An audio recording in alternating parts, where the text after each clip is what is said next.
네, 함께 인사하겠습니다. 안녕하세요. 예, 반갑습니다. 우리 중고등부 형제 자매님들 오랜만에 뵈니까 더 멋져지신 것 같아요. 그리고 또 우리 자매님들은 또 아름다워지신 것 같습니다. 뭐죠, 이 당연하다는 분위기는? 예, 같이 잠깐 기도하겠습니다.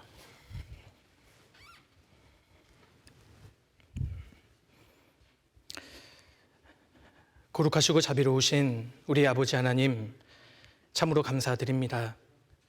저희를 구원해 주시고 주님의 귀한 자녀 삼아 주신 은혜에 감사드립니다.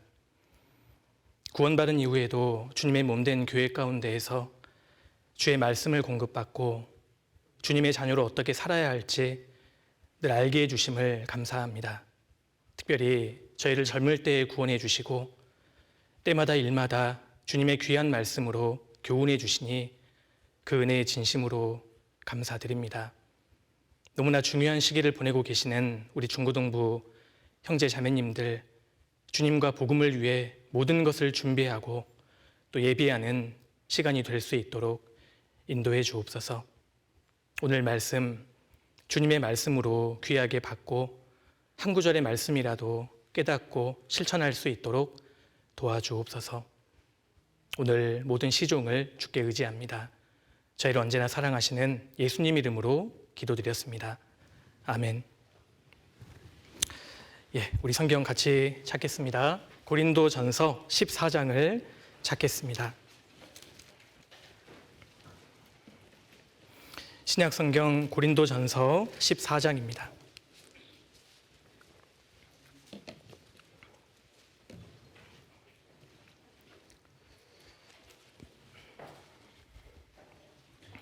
(14장) 33절입니다. 33절. 하나님은 어지러움의 하나님이 아니시오 오직 화평의 하나님이시니라. 40절 마지막 구절이죠. 역시 제가 읽겠습니다. 모든 것을 적당하게 하고 질서대로 하라. 예, 됐습니다. 우리가 구원을 받고 신앙생활을 하는 과정 속에서 반드시 알아야 할 지식들이 있습니다.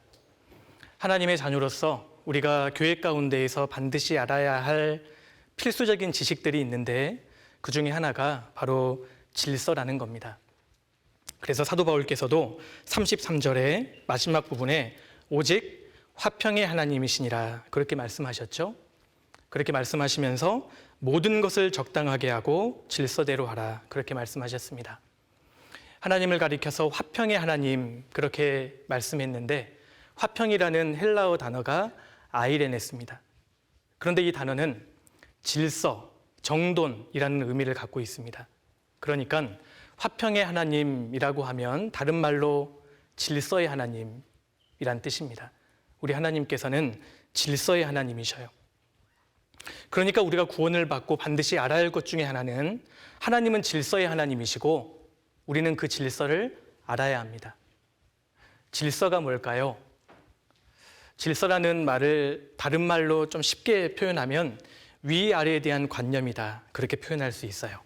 자, 제가 설명드릴게요. 자, 여기 하나님이 계시죠? 하나님은 이 모든 것을 창조하신 창조주십니다.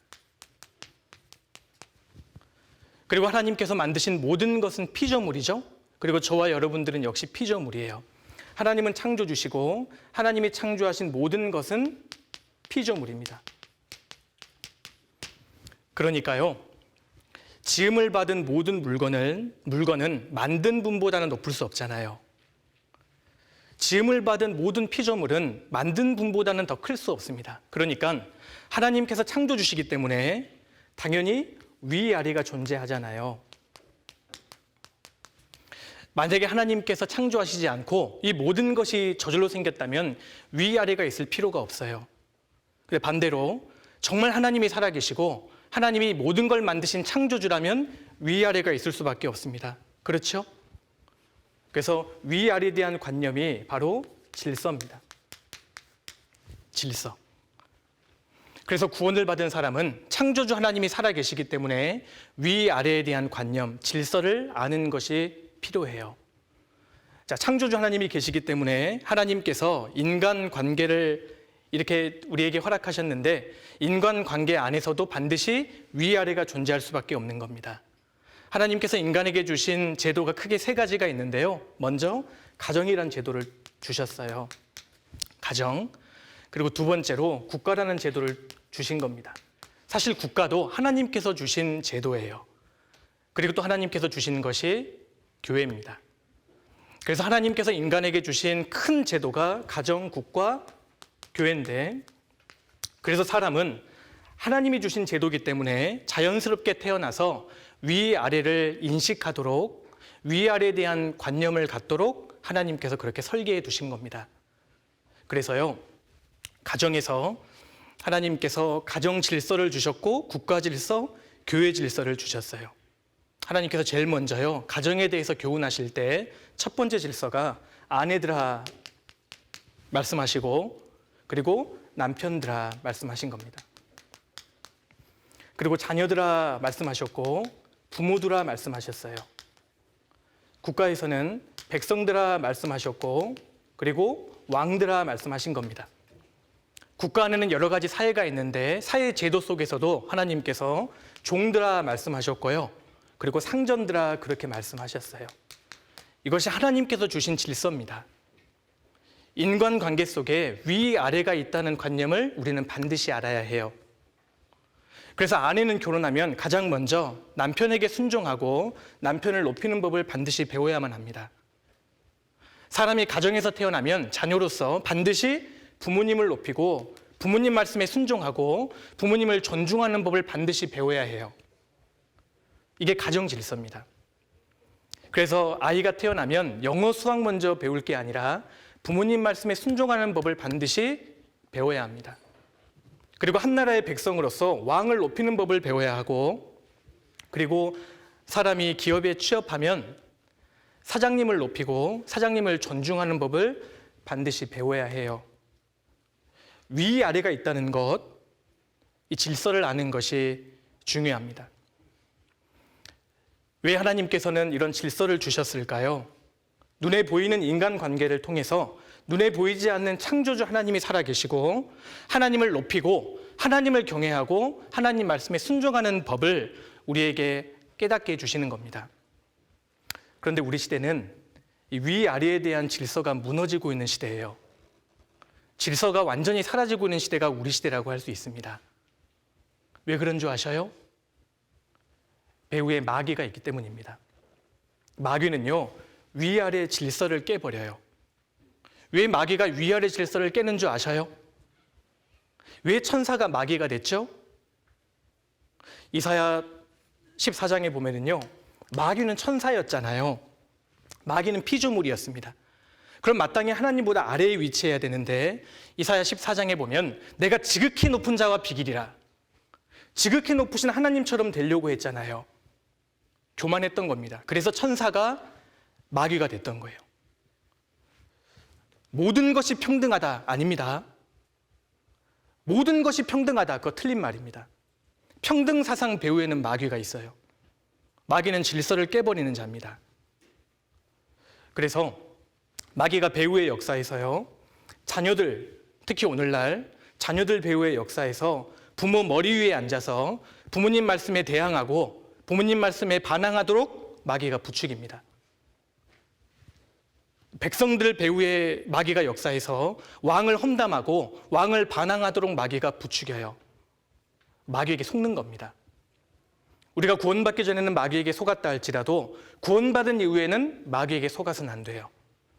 그래서 구원받은 그리스도인들은 질서가 무너지고 있는 이 시대에 위아래가 있다는 것을 반드시 알아야만 하고, 그리고 그 질서 안에서 반드시 순종하는 법을 배워야 하는 겁니다. 순종이 최고의 미덕이에요. 그래서 질서를 알고 질서 안에 순종하는 사람을 기본이 됐다고 이야기하는 겁니다. 이건 사실 기본이거든요. 그래서 오늘 말씀드리고 오늘 배우는 사실은 굉장히 중요한 사실입니다. 특히 마지막 때를 살고 있는 중고등부 형제자매님들이 반드시 알아야 할 것 중에 하나가 있다면 질서입니다.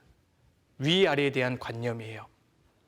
좀 구체적으로 살펴봅시다. 먼저 가정 질서를 좀 살펴보겠습니다. 골로새서 3장을 찾겠습니다.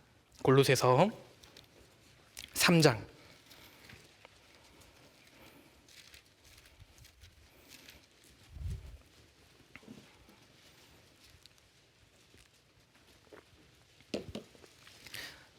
골로새서 3장 18절입니다. 18절. 아내들아 남편에게 복종하라. 이는 주 안에서 마땅하니라. 남편들아 아내를 사랑하며 괴롭게 하지 말라. 자녀들아 모든 일에 부모에게 순종하라. 이는 주 안에서 기쁘게 하는 것이니라. 아비들아 너희 자녀를 경록해 말지니 낙심할까 함이라. 가정에서도 하나님께서 주신 질서가 있습니다. 가정 질서는 크게 두 가지예요. 첫 번째로 결혼하면 아내는 질서상 남편보다 아래에 있는 겁니다. 남편은 질서상 위에 있어요. 그리고 두 번째로 태어나면 자녀는 질서상 부모 아래에 있는 겁니다. 부모님은 내 위에 계시는 분이에요. 자, 오해하시면 안 됩니다. 우리가 부모님 말씀에 순종하고 부모님을 존중하는 이유가 부모님의 인격과 행동 때문이 아닙니다. 부모님이 부모님다운 행동을 하기 때문에 우리가 존경하는 것이 아니라 자녀가 왜 부모님을 높여야 하냐면 부모님의 질서상 위치에 있기 때문입니다. 위에 있어요. 우리보다 높은 위치에 있다는 겁니다. 그래서 성경은 부모님을 높이고 부모님 말씀에 순종해야 할 것을 말씀하셔요. 이것이 하나님께서 주신 가정의 질서고 인생의 핵심 덕목에 해당하는 겁니다. 사람은 태어나면 하나님의 질서에 순종하는 법을 배워야 해요. 그래서 부모님이요, 내 아들은, 내 딸은 야 진짜 부모에게 정말 순종하는 자식이다, 이런 말을 들을 수 있다면 그 자녀는 정말 훌륭한 최고의 자녀일 겁니다. 우리 형제 자매님들이 부모님께 그런 인정을 받으셔야 돼요. 우리가 정말 부모님 말씀에 순종할 수 있고 부모님을 정말 높인다면 부모님께 큰 기쁨이 될 뿐만 아니라 그 사람은 하나님께 직접 축복을 받게 됩니다. 성경 찾아보실까요?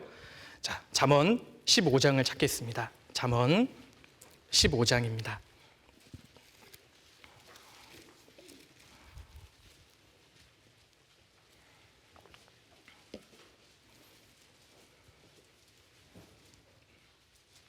잠언 15장 20절. 지혜로운 아들은 아비를 즐겁게 하여도 미련한 자는 어미를 업신여기느니라. 지혜로운 아들은 부모님의 마음을 즐겁게 해드립니다. 우리가 정말 그런 자녀가 될 수 있다면 얼마나 좋을까요? 부모님 마음을 잘 헤아려 드리고 부모님을 정말 즐겁게 해드리는 자녀가 있다면 그 사람이 정말 훌륭한 자녀일 겁니다. 잠언 23장도 넘겨보시죠. 잠언 23장 24절입니다. 24절. 의인의 아비는 크게 즐거울 것이요 지혜로운 자식을 낳은 자는 그를 인하여 즐거울 것이니라. 내 부모를 즐겁게 하며 너 낳은 어미를 기쁘게 하라. 이것이 자녀의 마땅한 의무입니다. 내 부모를 즐겁게 하며 너 낳은 어미를 기쁘게 하라. 그래서 사람이 가정 가운데 태어나면 가장 먼저 배워야 할 것이 있다면 부모님은 내 위에 계시는 분이다. 그래서 자식은 마땅히 부모님 말씀에 순종하고 부모님을 높이는 법을 배우지 않으면 안 됩니다. 실제로 구원받은 그리스도인들이 가정에서 자녀로서 부모님을 정말 순종하고 높인다면 기억하셔야 돼요. 그 자녀는 하나님께 직접 축복을 받게 될 겁니다. 내 아버지와 어머니를 공경하라. 이것이 약속 있는 첫 계명이니 이는 내가 잘 되고 장수하리라. 우리 형제 자매님들 오래 살고 싶으셔요? 사는 게 힘들죠? 지금 제가 은장이 분들한테 지금 말씀드리는 것 같아요. 그렇죠? 이 세상에서 하는 일마다 잘 되고 장수하길 원한다면 부모님께 정말 공경해야 합니다. 우리 부모를 공경하면 내가 이 땅에서 잘 되고 장수하게 될 거예요. 이게 가정 질서입니다. 자, 그리고 두 번째로 하나님께서 인간 관계 속에 국가라는 제도를 주셨는데 그래서 국가의 질서가 있어요. 이 국가도 하나님께서 주신 제도입니다. 사실 국가 때문에 많은 피해가 있기는 과거에 그랬지만 사실 국가가 있기 때문에 그나마 우리나라의 질서가 유지가 되고 우리가 이렇게 신앙생활을 할 수 있는 겁니다. 그래서 구원받은 그리스도인들은 국가의 모든 권세는 하나님의 허락하심 가운데 세워졌다는 것을 우리가 인정해야 합니다. 성경 찾겠습니다. 로마서 13장도 찾아보겠습니다. 로마서 13장입니다. 여기에 국가의 질서에 대한 말씀이 있습니다. 로마서 13장 1절입니다.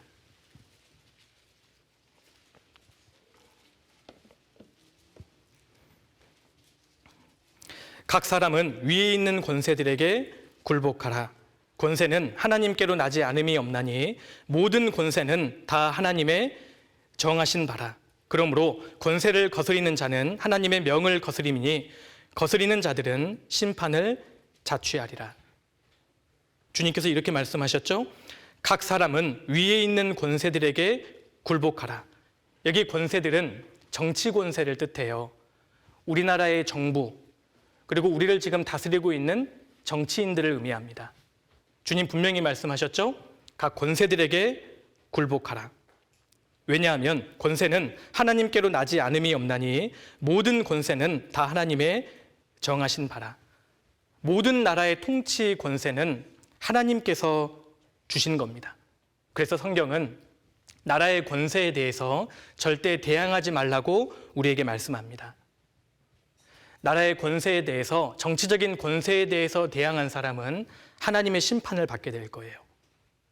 그래서 하나님께서 국가라는 제도를 주셨고 각각의 통치자들, 다스리는 정치인들을 하나님께서 직접 세우셨기 때문에 그 정치 권세에 대해서 굴복하고 그들을 위해서 기도하라고 성경은 말씀하는 겁니다. 단 만약에 국가가 우리로 하여금 신앙을 부인하게 하고 죄를 짓게 한다든지 기도를 못하게 한다든지 그런 법령은 우리가 결코 따를 수 없습니다. 왜냐하면 국가의 법보다 상위에 있는 법이 있거든요. 하나님 말씀입니다. 그래서 우리가 신앙적인 양심에 비추어서 하나님 말씀에 위배가 된다면 우리는 결코 그 법을 따를 수 없을 거예요. 그래서 다니엘의 세 친구도 느부갓네살 왕 앞에 그 우상 앞에 절하려고 할 때 죽을지언정 절하지 않았지 않습니까? 다니엘은 하루에 3번씩 무릎을 꿇고 하나님께 기도했는데 누구든지 다른 신이나 다른 사람에게 기도하면 사자굴에 집어넣는다는 시행령이 반포되었을 때 다니엘은 그럼에도 불구하고 하루에 3번씩 무릎을 꿇고 기도했습니다. 이처럼 우리는 국가의 권세에 대해서 대항하지 않고 국가의 권세에 대해서 굴복하지만 신앙적인 양심에 비추어서 하나님 말씀에 명백히 위배가 된다면 그걸 따를 수 없을 거예요. 그런데 그렇지 않은 이상 그리스도인들은 국가의 권세에 대해서 굴복해야 합니다. 그래서 그리스도인들이 국가의 법을 잘 지키고 통치자들, 정치인들에 대해서 함부로 이야기하는 것도 조심해야 할 거예요. 대통령이 마음에 안 든다고 해서 함부로 험담하는 것, 그거 그리스도인으로서 합당치 않습니다. 그리고 그리스도인들은 국가의 평안과 안정을 구하고 우리를 다스리는 정치인들을 위해서 기도해야 할 것을 교훈하셨습니다. 왜냐하면 그래야만 나라가 안정되어야만 우리가 고요한 속에서 신앙생활을 할 수 있고 전도할 수 있기 때문이에요. 디모데전서 2장을 찾겠습니다. 디모데전서 2장.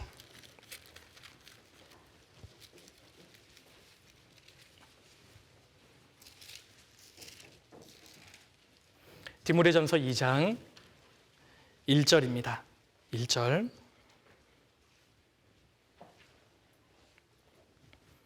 그러므로 내가 첫째로 권하노니 모든 사람을 위하여 간구와 기도와 도구와 감사를 하되 임금들과 높은 지위에 있는 모든 사람을 위하여 하라. 이는 우리가 모든 경건과 단정한 중에 고요하고 평안한 생활을 하려 함이니라. 그래서 임금들과 높은 지위에 있는 모든 사람을 위하여 기도할 것을 말씀하셨습니다. 왜냐하면 그래야만 우리가 고요하고 안정된 생활을 할 수 있고 그 가운데에서 주님의 말씀을 전할 수 있기 때문에 그렇습니다.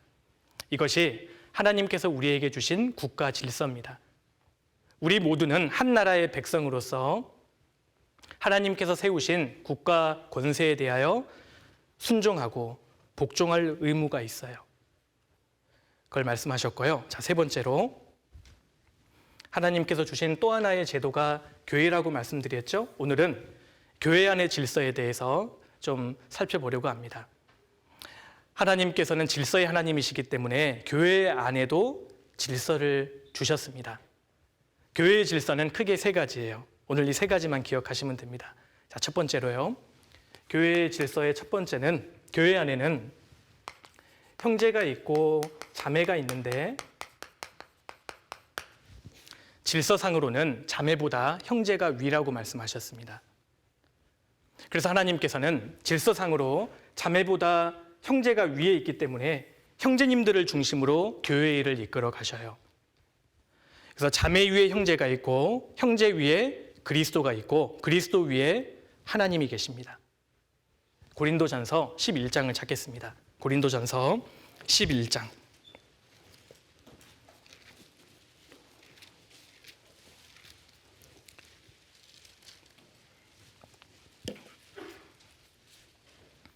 고린도전서 11장 3절입니다.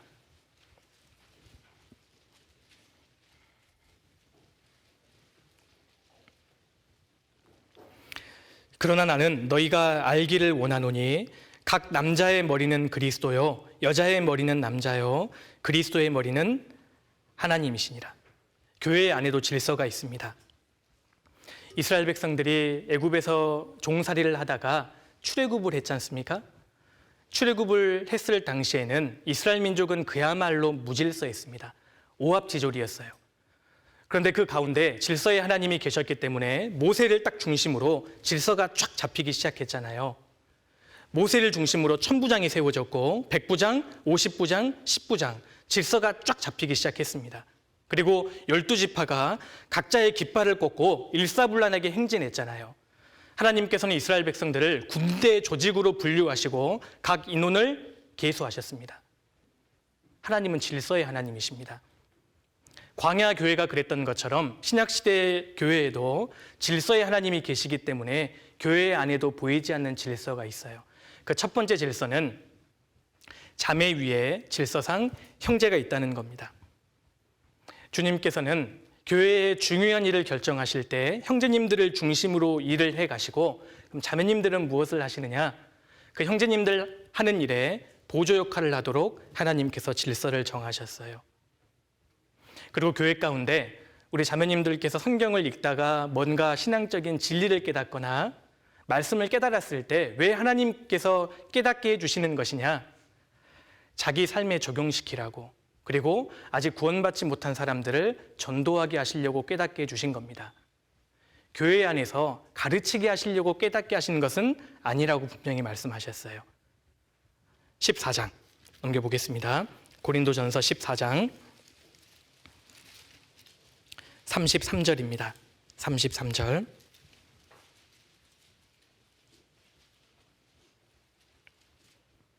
하나님은 어지러움의 하나님이 아니시오 오직 화평의 하나님이시니라. 모든 성도의 교회에서 함과 같이 여자는 교회에서 잠잠하라. 저의 말하는 것을 허락함이 없나니 율법에 이른 것 같이 오직 복종할 것이요. 만일 무엇을 배우려거든 집에서 자기 남편에게 물을지니 여자가 교회에서 말하는 것은 부끄러운 것임이니라. 여기 여자는 교회에서 잠잠하라 하시는 것은 우리 자매님들께 아예 교회에서 말하지 말라 그런 뜻이 아닙니다. 교회에서 말씀을 가르치는 것은 자매에게 금하신 겁니다. 그래서 교회에서 주님의 일을 하는 데 있어서 아주 중요한 일을 주관하는 것은 자매에게 허락되지 않았어요. 교회에서 주도적으로 리더십을 발휘할 수 없다는 뜻입니다. 하나님께서 질서를 정해두셨습니다. 그렇다고 해서 교회 학교에서 우리 자매 교사 선생님들이 학생들을 가르칠 수 없다 그런 뜻은 아닙니다.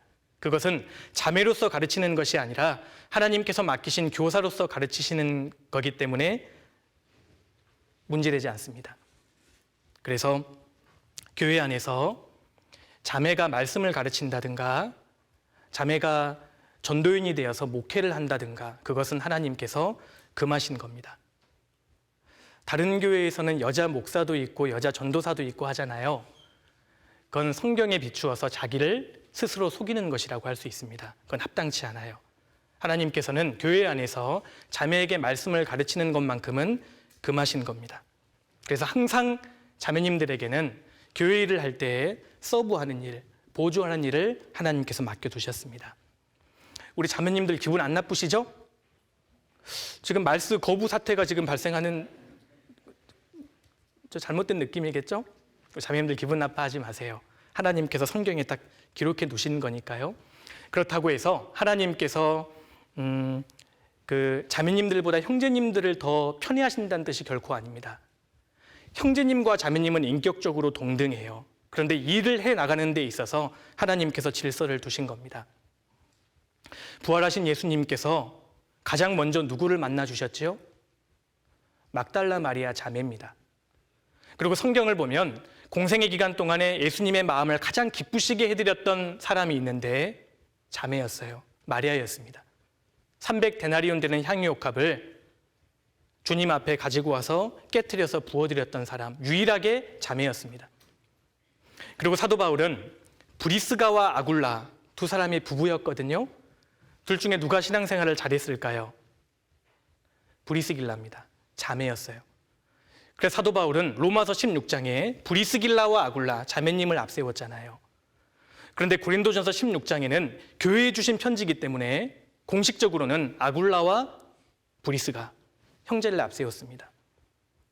그래서 이것은 인격적으로 차이가 있다 이런 뜻이 결코 아닙니다. 인격적으로 동등하고 하나님께서는 모든 사람을 동일하게 사랑하시지만 교회 안에서 일을 해 나가실 때에는 분명히 질서를 주셨습니다. 그래서 성경에는 분명히 질서가 있다는 것을 우리가 알아야 합니다. 그리고 두 번째로요, 교회 안에 또 하나의 질서는 하나님께서는 교회 일을 해 나가실 때 형제님들을 중심으로 주님의 일을 이끌어 가시되 말씀을 맡은 사역자들을 세우십니다. 그래서 사역자들을 중심으로 하나님께서는 교회를 이끌어 가시는 것을 알 수 있어요. 요한계시록에 7 금촛대 사이를 두루 다니시는 주님의 모습이 나오는데 그 주님의 모습 혹시 기억하십니까? 오른손에 7 별을 붙잡고 계셔요. 7 별은 그 당시 교회의 전도인들을 뜻합니다. 말씀을 맡은 사역자들. 그래서 하나님께서는 교회의 일을, 중요한 일을 결정하시고 인도에 가시는 데 있어서 말씀을 맡은 사역자들을 세우시고 그들을 중심으로 교회를 이끌어 가시는 것을 알 수 있습니다. 성경 찾아보시죠. 에베소서 4장을 찾겠습니다.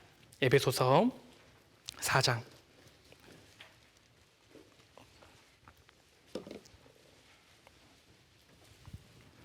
4장 11절입니다. 11절.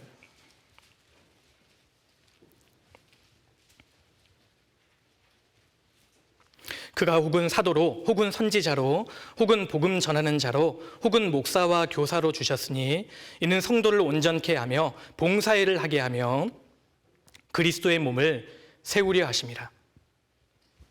초대교회 당시에는 그가 혹은 사도로 혹은 선지자로, 초대교회 당시에는 사도와 선지자가 있었습니다.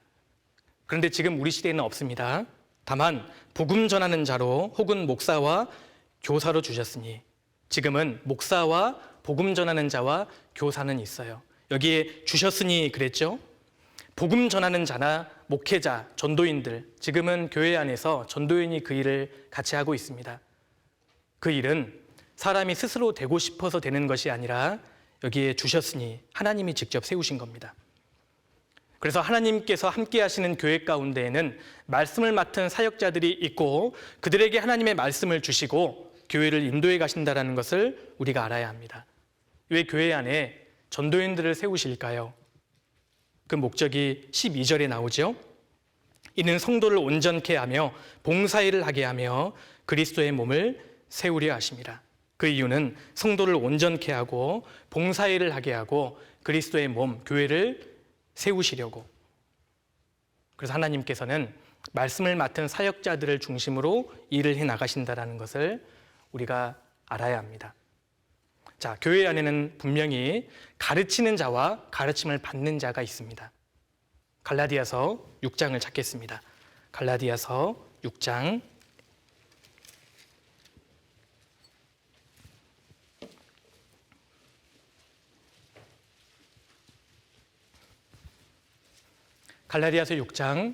6절입니다.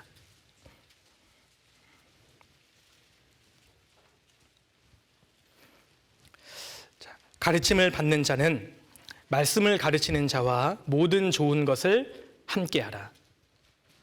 이 가르침을 받는 자가 있죠. 그리고 말씀을 가르치는 자가 있는 겁니다. 그래서 교회 안에서는 말씀을 가르치는 자들이 분명히 있고 그 가르침을 받는 자들이 있어요. 그래서 가르침을 받는 자는 말씀을 가르치는 자와 모든 좋은 것을 함께하라. 이 말씀을 읽을 때 목회자의 얼굴이 어떨까요? 굉장히 민망하고 부끄럽거든요. 그런데 오늘은 교회 질서에 대해서 배우는 시간이기 때문에 함께 찾은 겁니다.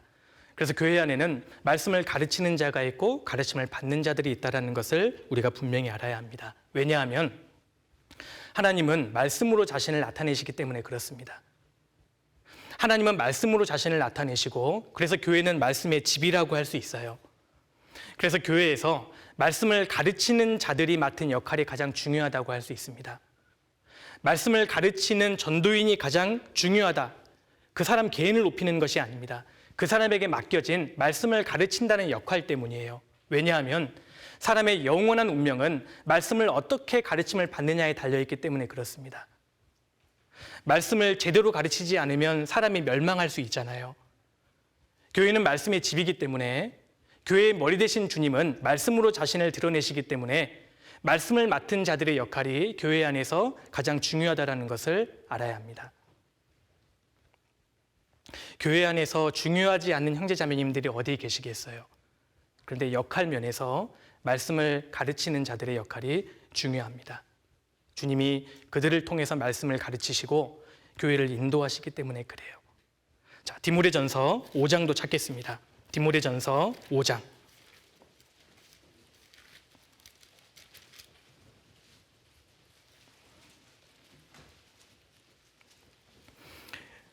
자, 이런 말씀은 오늘 교회의 질서에 대해서 배우는 시간이니까 찾은 겁니다. 그죠? 다른 때는 안 찾을 겁니다. 자, 5장 17절. 잘 다스리는 장로들을 배나 존경할 자로 알되 말씀과 가르침에 수고하는 이들을 더할 것이니라. 자, 잘 다스리는 장로들을 배나 존경할 자로 알되. 그래서 교회에서 앞장서서 주님의 일을 하는 사람들을 존경할 자로 알아라. 이렇게 말씀하시면서 말씀과 가르침에 수고하는 이들을 더할 것이니라. 교회는 말씀의 집이기 때문에 그렇습니다. 그래야만 교회에서 전해지는 말씀을 하나님의 말씀으로 받을 수 있잖아요. 우리 형제자매님들 지금 말씀을 들으시면서 지금 전해지는 말씀을 인간의 말로 들으면 신앙에 아무런 유익이 없습니다. 그래서 우리가 교회 안에서 말씀을 들을 때 인간의 말이지만 그 말이 성경 말씀과 일치하다면 하나님 말씀으로 받으셔야 돼요. 그래야만 우리의 신앙에 큰 유익이 되는 겁니다. 그래서 하나님께서는 말씀을 맡은 사역자를 교회 안에 세우시고 또 그 전도인들을 중심으로 주님께서 교회를 인도해 가신다는 것을 우리가 알아야 합니다. 그래서 우리 형제 자매님들은 말씀을 맡은 자들을 존중하고 뒤에서 잘 밀어줄 필요가 있어요. 마음을 같이 해주고 기도해주고 협력해 주어야 합니다. 그것이 주님의 뜻이에요. 그래야만 교회가 잘 이루어질 수 있는 겁니다. 자, 그리고 세 번째로 또 하나의 교회의 질서는 세 번째로 하나님께서 교회 안에 직분을 주십니다. 그래서 하나님께서 세우신 직분자들이 있는데 그러니까 임원들이 있어요.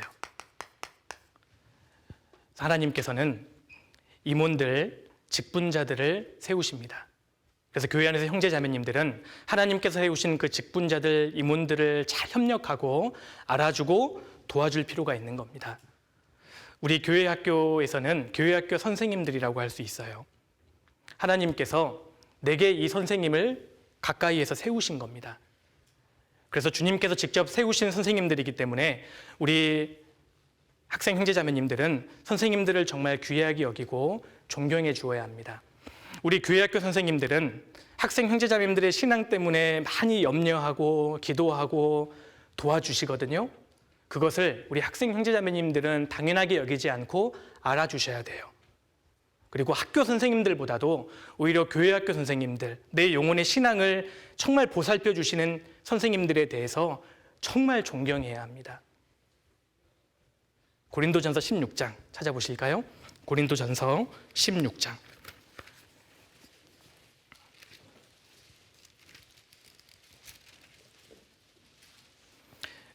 고린도전서 16장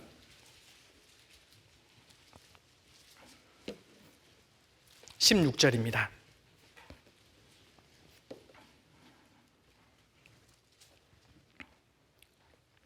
이 같은 자들과 또 함께 일하며 수고하는 모든 자에게 복종하라. 내가 스데바나와 부두나도와 아가이고에 온 것을 기뻐하노니 저희가 너희의 부족한 것을 보충하였음이니라. 저희가 나와 너희 마음을 시원케 하였으니 그러므로 너희는 이런 자들을 알아주라. 그렇게 말씀하셨죠? 18절에 저희가 나와 너희 마음을 시원케 하였으니, 그래서 말씀을 맡은 전도하는 자들과 함께 마음을 같이 하고 형제 자매님들을 잘 섬기는 교회에 하나님께서 세우신 일꾼들, 그 직분자들을 알아주고 복종하라 말씀하셨습니다. 16절 마지막 부분에는 복종하라, 18절 마지막 부분에는 알아주라 그랬죠. 그래서 특별히 우리 교회학교 형제 자매님들께서는 주님께서 세우신 교사 선생님들에 대해서 알아주고 복종해 주어야 합니다. 그것이 하나님께서 주신 질서예요. 교회 안의 질서입니다. 사람은 이 세상에 태어나서 자기의 위치와 영역을 아는 것이 정말 중요합니다. 그래서 내가 가정에서는 어떠한 위치인가? 여기 계신 우리 형제자매님들은 가정에서 어떤 위치죠? 자녀의 위치예요. 그리고 학교에서는 제자의 위치인 겁니다. 교회 안에서는 우리 학생, 형제자매님들의 위치예요. 그래서 내가 처한 위치와 영역을 알고 그 질서 안에서 반드시 순종하는 법을 배워야 합니다. 이것이 일생의 과업이에요. 그래서 우리 형제자매님들 지금 이 중요한 시기에 무엇을 배워야 하느냐? 순종을 배우셔야 돼요. 하나님께서 세우신 질서를 알고 그 질서 가운데 순종하는 법을 반드시 배워야 합니다. 하나님께서 그 사람을 나중에 귀하게 사용해 주십니다. 베드로전서 5장 넘겨보시죠. 베드로전서 5장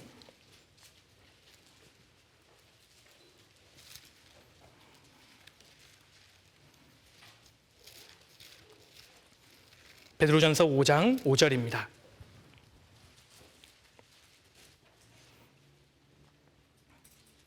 젊은 자들아, 여기 다들 젊은 자들이시죠? 젊은 자들아, 이와 같이 장로들에게 순복하고 다 서로 겸손으로 허리를 도미라. 하나님이 교만한 자를 대적하시되 겸손한 자들에게는 은혜를 주시느니라. 6절, 그러므로 하나님의 능하신 손 아래서 겸손하라. 때가 되면 너희를 높이시리라. 젊은 자들아, 이와 같이 장로들에게 순종하고 복종하라. 우리가 교회 가운데 세우신 일꾼들에 대해서 복종해야 되는 이유는 주님께서 직접 세우셨기 때문입니다. 그래서 교회 안에서 어릴 때부터 순종을 배우는 사람, 교회 안에서 복종하는 법을 배우는 사람은 주님께서 그 인생을 작품으로 만들어 가셔요. 그래서 지금 이 시기에 하나님께서 내게 주신 질서를 알고 그 질서 안에서 묵묵히 순종하는 것이 필요합니다. 그런 겸손한 사람에게 하나님의 은혜가 임하고 때가 되면 너희를 높이시리라. 하나님께서 그 사람을 정말 귀하게 사용하시는 겁니다. 자기 위치를 알고 그 위치 안에서 순종하는 것이 첫 번째를 배우는 거라고 할 수 있습니다.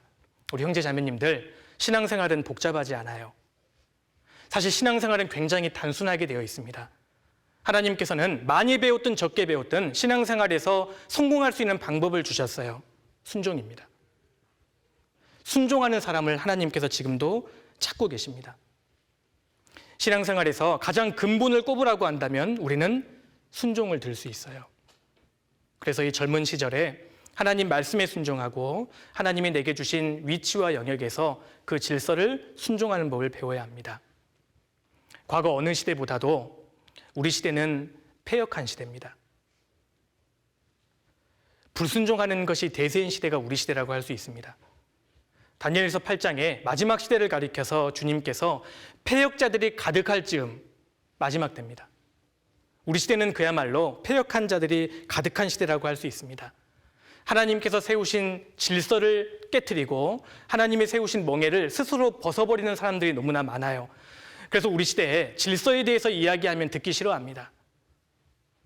불과 몇 년 전만 해도 그렇지 않았거든요. 그런데 싫어해요.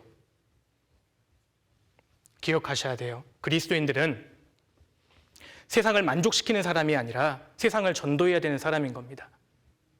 우리가 성경을 볼 때 성경에다가 내 생각을 맞춰야지 내 생각에다가 성경을 맞추려고 하면 안 돼요. 성경은 하나님의 말씀입니다. 그래서 그리스도인들은 아무리 이 세상이 패역해지고 질서가 무너진다 할지라도 하나님의 질서가 있음을 알고 순종하는 법을 배워야 할 겁니다. 세상을 보십시오. 사람들이 하나님의 질서가 싫어서 그걸 다 무너뜨리고 있지만 실제로 그들에게 진정한 자유가 있나요? 진정으로 그들이 만족하고 있습니까? 그렇지 않습니다. 오히려 그들은 죄의 노예가 되어 있고 중독자들이 그렇게 많잖아요. 하나님이 주신 멍에가 싫어서 하나님이 세우신 질서가 싫어서 다 무너뜨렸는데 결국 중독자들이 너무나 많아요. 너무나 많은 것에 속박을 당하고 있다는 것입니다. 하나님의 질서를 인정하고 그 안에 순종하는 것이 높아질 수 있는 비결입니다. 시편 34편 넘겨보시죠. 시편 34편입니다.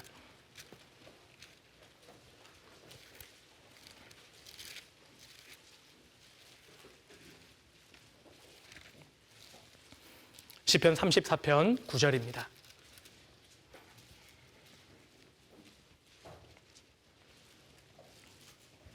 9절 너희 성도들아 여호와를 경외하라. 저를 경외하는 자에게는 부족함이 없도다. 10절은 같이 읽겠습니다. 젊은 사자는 궁핍하여 줄일지라도 여호와를 찾는 자는 모든 좋은 것에 부족함이 없으리로다. 너희 성도들아 여호와를 경외하라. 저를 경외하는 자에게는 부족함이 없도다. 그리고 젊은 사자는 궁핍하여 줄일지라도 여호와를 찾는 자, 하나님을 참으로 사랑하는 사람, 이 어린 시절부터 하나님을 경외할 줄 아는 사람, 하나님이 내게 맡기신 위치에서 그 질서에 순종하고 하나님 뜻을 행할 수 있는 사람, 그 사람에게는 전혀 부족함이 없을 겁니다. 마지막 시대에 하나님께서 어떤 사람을 찾으실까요? 이 가운데 하나님이 지금도 찾고 계십니다. 누구를 찾으시는 줄 아셔요? 스타를 찾는 게 아닙니다. 순종하는 사람을 찾고 계셔요. 하나님께서 저희에게 진짜 보기를 원하는 것이 있다면 순종입니다. 구약시대에 하나님께 정말 귀하게 쓰임받았던 사람을 대표적으로 꼽으라고 한다면 요셉을 꼽을 수 있을 겁니다. 왜 하나님이 요셉을 그렇게 귀하게 사용하셨죠? 그는 지극히 평범했지만 순종할 줄 아는 사람이었습니다. 순종하면 둘째 가면 서러울 사람, 요셉이에요. 야곱의 12아들 중에 누가 가장 순종을 잘했습니까? 요셉이었어요. 요셉이 얼마나 순종을 잘했는 줄 아셔요? 그 당시에 요셉이 헤브론에서 살고 있었거든요. 근데 하루는 요셉의 형들 10명의 형들이 세겜으로 가서 양을 치러 갔습니다. 아버지가 요셉에게요, 형들 양 잘 치고 있는지 보고 오라고 그러셨어요. 요셉이 헤브론에서 세겜까지 가는데 세겜까지 얼마나 떨어져 있냐면 약 80km가 떨어져 있습니다. 그 당시에 차가 있었겠어요? 지하철이 있었겠어요? 요셉이 순종해요. 세상에 아버지 심부름을 80km 걸어가요. 세겜에 갔더니 형들이 없습니다. 주변 사람들에게 물어보니까 형들이 도단까지 갔다네요. 도단까지 또 걸어가요. 세겜에서 도단까지 24km 떨어져 있습니다. 결과적으로 요셉은 아버지 말씀에 순종하는데 심부름하는데 104km를 걸어가요. 우리 형제 자매님들 아버지 심부름하는데 104km 걸어갈 수 있을까요? 순종하면 요셉이었습니다. 그런데 그날 이집트의 노예로 팔려가잖아요. 요셉이 원망했습니까? 아닙니다. 보디발의 집에 노예로서 최선을 다해요. 순종했습니다. 그러니까 인정을 받았지 않습니까? 그런데 보디발의 아내로부터 성폭행 미수법이라는 누명을 쓰고 감옥에 들어갑니다. 그때 요셉이요, 머리에 띠를 두르고 부당함을 호소했습니까? 바로에게 막 데모를 했나요? 요셉은 그러지 않았어요. 하나님이 주신 위치가 감옥이었고 죄수의 신분이었기 때문에 그 위치에서 묵묵하게 순종했던 겁니다. 때가 되니까 하나님이 그를 높여주셨어요. 요셉은 가정에서 자녀로서 순종했습니다. 그리고 노예로서 순종했고 감옥의 죄수로서 처해진 위치에서 최선을 다해 순종했어요.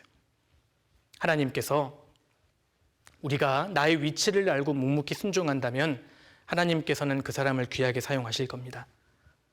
성경 창세기부터 요한계시록까지 하나님께서 귀하게 쓰셨던 사람의 공통적인 특징이 순종이에요. 내가 너의 갈 길을 가르쳐 보이고 주목하여 훈계하리로다. 그거 아십니까? 하나님께서는 순종하는지 안 하는지 지금도 보고 계셔요. 그리고 철저히 순종하는 사람을 주님이 주목해 보십니다. 그런데 하나님 말씀에 순종하는 사람, 순종에 철저한 사람을 하나님도 유심히 보시고 사실 마귀도 유심히 봐요. 마귀가 요셉을 유심히 보지 않았을까요? 마귀가 욥을 유의하여 봤습니다. 우리 시대에도 하나님 말씀에 순종하는 형제 자매님들을 마귀도 유의해 봅니다. 마귀가 종교개혁자 마틴 루터를 유심히 보지 않았을까요? 아마 이를 갈았을 겁니다. 저 루터, 저놈만 없으면 내가 세상을 소나기에 집어넣을 텐데. 하나님도 순종하는 사람을 지켜보시고 마귀도 유심히 보고 있습니다. 그런데 마귀보다 우리 하나님이 훨씬 강하십니다. 그래서 결국 그 순종하는 인생은 하나님께서 작품으로 만들어 가셔요. 주님 안에서 순종하는 사람, 주님이 맡기신 위치에서 순종할 줄 아는 사람을 마귀가 겁냅니다. 미국의 유명한 복음 전도자 D.L. 무디의 묘비에는 이 구절이 적혀 있습니다. 하나님의 뜻을 행한 사람은 영원히 거하느니라. 요한일서 2장 말씀입니다. 하나님의 뜻을 행하는 사람, 그 사람이 영원히 거하게 될 겁니다. 순종하는 사람, 그 사람이 진짜 훌륭한 사람인 겁니다. 우리 형제자매님들 위대한 사람이 되고 싶으십니까? 순종하는 사람이 위대한 사람이라고 할 수 있습니다. 그래서 모든 생활의 기초가 순종이라는 것을 알아야 합니다. 우리가 이 시기에 순종을 배우지 않는다면 모든 것에서 무너져 버릴 거예요. 그래서 우리는 하나님께서 세우신 질서가 있다는 것을 알고 자기 있는 위치를 알고 순종을 배워야 할 거라고 생각합니다. 자, 정리하겠습니다. 하나님은 창조주십니다. 창조주가 계시기 때문에 위아래가 존재하죠. 위아래가 있다는 관념이 질서라고 말씀드렸습니다. 그리고 하나님께서는 창조주시기 때문에 위아래의 관념을 인간관계에도 깨달을 수 있도록 설계해 두셨습니다. 그래서 하나님이 주신 제도는 크게 가정, 국가, 교회가 있는데 가정 질서는 크게 두 가지입니다. 아내는 질서상 남편 아래에 있고 자녀는 질서상 부모 아래에 있다는 것을 우리가 알아야 합니다. 그리고 아래에 위치한 사람의 마땅한 태도는 순종이죠. 하나님께서 주신 국가의 제도는 백성들은 왕을 높이고 왕을 순종하는 법을 배워야 합니다. 그리고 교회 안에 두신 질서는 형제와 자매가 있는데 질서상 자매보다 형제가 위에 위치합니다. 그래서 하나님께서는 교회 일을 형제 중심으로 이끌어 가시고 뿐만 아니라 말씀을 맡은 사역자들을 세우시고 교회를 인도해 가십니다. 그리고 교회 안에는 직분을 맡은 직분자들이 있고 구원받은 형제 자매님들은 뒤에서 잘 도와주고 협력해야 할 것을 말씀하신 겁니다. 그래서 하나님이 우리에게 주신 질서가 있다는 것을 알고 그 안에서 묵묵히 순종하고 결과적으로 우리 모두가 하나님께 귀하게 쓰임을 받아야겠습니다. 같이 기도하시겠습니다. 고마우신 아버지 하나님, 감사드립니다. 저희를 구원해 주시고 이 중요한 시기에 주의 몸된 교회 가운데 저희를 두시고 어떻게 행해야 할 것인지 늘 알려주심을 감사드립니다. 감당할 수 없는 버거운 은혜를 저희가 받고 있습니다. 주님의 은혜에 보답하는 삶을 살 수 있도록 도와주시고 우리 중고등부 형제 자매님들 모두가 주님께 귀하게 쓰임을 받으실 수 있도록 도와주옵소서. 이어지는 교제의 시간도 오직 주께 의지합니다. 저희를 언제나 사랑하시는 예수님 이름으로 기도드렸습니다. 아멘. 수고하셨습니다.